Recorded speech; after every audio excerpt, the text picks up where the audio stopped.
We were not recording. We can do this. We can do Okay. this. We have the mics. We have the mics. We have press record. We have the challenge and we have paparazzi. Oh, yes. Take two, episode 3. Take two.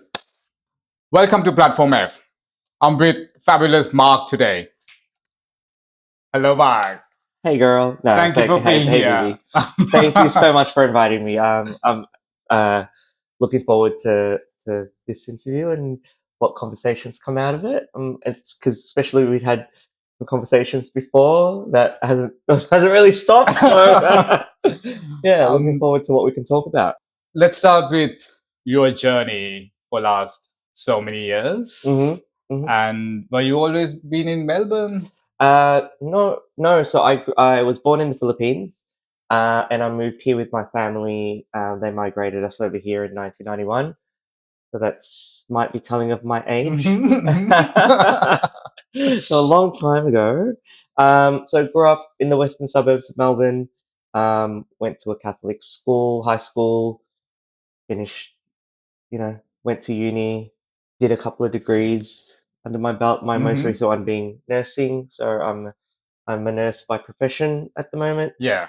Have you been in Fetish and Kink scene for a long time? Look, I think when it comes to the words kinks and fetishes, I think there's always like varying degrees of it, right? And depending on what you feel is a fetish or a kink, I guess I've been, open with my sexuality, whatever that means. Yeah. In the past, Yeah. I don't think I was exposed to a lot of the fetishes and kinks that I see now in my life before. I actually didn't know anything about the Laird until 2018. I was like in my mid-30s already. And I think when I heard about the Laird, I had this like image in my head of what the crowd would be like, what the people would be like, and even though I had my own insecurities and of how I was going to feel walking into a space like that. And it wasn't until probably like 2 to 3 years ago now, where there were some events that was held there, and I had to push myself really to be like, let's go check it out, even if you're on your own. And guys would just like have a conversation with me, even though I was sitting on my own. Yeah. And I felt really comfortable in that. And then I realized what the kind of space the Laird provides for the community. Yeah. Which was like the spit and polish nights. Yeah. And then you've got your chill nights like karaoke, Yeah. which I love. Yeah. We all know. Because I volunteer as well for campfire events. Yeah. I've met people there who are really, really amazing friends now. And they've been in the community for, most of their life, for like over 40 years. Yeah. And so I was able to go with people who got to introduce me to people. And then I started going to spit and polish. Yeah. I started getting into leather. I love it. Yeah, I can see, of course. Yeah, I like the different fashions. Yeah. and the smell of it. I'm just even my parents are like, "Ooh, that's new. You've got some new gear." I'm like, yeah. So even they appreciate the aesthetics sometimes. So when you first started going, and you said like you didn't know many people there, any spaces, was it challenging, and how did you sort of go through that? Yeah, challenging in a way because it was really my own self that was stopping me from exploring what was out there. Yeah. So I guess when as a volunteer for some health organizations in the community, my confidence got better. Yeah. With being able to talk to people and different types of people. Yeah.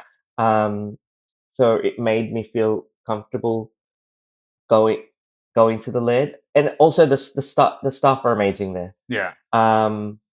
Really easy to talk to the bartenders and the owner, and So I didn't feel like an outcast. Yeah. And even even in situations where that could be possible, where I might still have a hang up of going there. I can just sit back and observe, and I've been able to feel personally my own experiences, that there will be other people in this feeling absolutely the same. Yeah. So because people have been friendly enough and kind enough to create conversations with me, I decided to start doing that Yeah. to other people Yeah. who might be sitting in the corner. Yeah. And now I've created amazing friendships with those kind Yeah. of with people in those sort of situations. Yeah. And then going to the Laird for different events that Mhm. are quite specific for fetish and kink. Like Spit and Polish, a week of leather, those AWOL events. Yeah. And also I volunteered a lot as a cloakroom attendant. Yeah. I've seen you many times. Through Yeah. Thorn Harbour for their Yeah. underwear night. Yeah. So, being in that space, I was able to just not be in the midst of everything, Yeah. but able to, being at the front, taking people's clothes Yeah. and saying hello and everything. I got more comfortable putting myself in those spaces, Yeah. and it made me feel more comfortable going to events like Hanky, or Trough. Do you think volunteering helped you to be more comfortable? And you said this before, but Yeah, yeah. definitely. It just allowed me to be in a space. I had to say hello to people. Yeah. Had to be, and I like making people feel comfortable. Yeah. Especially in a space that they're entering themselves in. Yeah. Especially if they're new. So it made me more confident in being able to talk to whoever. Yeah. Even if it's like a small Yeah. conversation. I personally find sometimes when I have a responsibility as a volunteer in a space that I'm not 100% comfortable, it makes me more comfortable because I'm actually doing something. That's right. Yeah, there's a goal. I'm not just like sitting or standing somewhere not knowing anyone, but I have a responsibility, so it pushes me to go out and talk to people. That's and it. So that way I get to meet more people and talk to more people, and then next time when I'm at that place, just for any reason, I'm more comfortable. Yeah. I'm getting, sometimes I get emails, it's like, oh, do you want to volunteer for this event? I actually can't because I'm actually going to the event now. So, it got me to a stage where I would attend a night or an event as a participant. Yeah. Sorry. Fine, I'll order some pizza. Did you not get your order last week? Yeah, this is any order. Hello, can I get 3 pizzas? One no cheese or lactose intolerant cheese, and one I guess pineapple. Meat lovers. Volunteering and events, and then you feel comfortable around it, and then you started going to these events. Is that something you would recommend to anyone who wants to explore these places but don't feel much confident or don't know many people? It worked for me. Personally, it worked for me. And which is why, like, when I'm out in the community or whoever, I'm always, I talk about volunteering, not necessarily for a specific organization. Sometimes, like yourself, you asked me to volunteer. And if I know someone who might be keen or might be new to the scene or just wants to connect with others, I'll pull them in and be like, "Oh, do you want to help me with cloakroom?" And then they, get them to find get their own sense of feeling safe in those kind of spaces. Yeah. And some have like gone back to putting their hands up, on their own when it comes to events. Yeah, we all need a little bit of a push sometimes. Sometimes, right? yeah. Why not? I definitely needed it most of the life. Yeah. When I sort of don't feel comfortable or confident, there were people who push me or, come with me, let's do this together, So then that sort of changed my entire perception about that place. So, Exactly, and the next time I'm more confident to go there. Yeah. So that's the whole. I feel like it's that whole thing of like someone else is probably feeling the same way as you, or someone's been in the same position as you. Yeah. And I was in that position, and if I can be on the other side of that and see others, Yeah. It's, Most of the time, most confident people that we see outside have It's had a hard. time Yeah. that they were not so confident Yeah. and needed that push, yeah, or started somewhere. yeah. But we can all be at those different stages of feeling comfortable in a space. Like, yes, I may enter myself into a very hypersexual environment, Yeah. but I've also learnt to take my time in those environments. Like, I don't need to be doing everything that someone else is doing, Yeah. but Yeah. having exposure to the different types of fetishes and kinks out there in the community, it's made me feel comfortable with my sexuality and how I practice. Yeah. I'd say Yeah. like it can take time to Get used to the place. get used to the it. place and explore whatever it is you want to Yeah. explore. Yeah. Just because you go into a place doesn't mean that you have to participate in everything. Yeah. You can pick and choose what you want to do, or just hang around until you're comfortable. That's and if you're right, not yeah. comfortable, you leave. Yeah. Imagine seeing something that you've never seen before. Yeah. Like a demonstration on shibari. Yeah. I've attended like workshops on spanking. Yeah. And I found a lot of fun in it, and the people who I think attended that workshop, some did so for the first time. Yeah. And was their first foray into something kinky or something Yeah. fetish related. I want to talk about all these campaigns that you are taking part in as well. Has the life changed since these campaigns are out and your pictures are everywhere? Do people reach out to you? It has happened, which has been.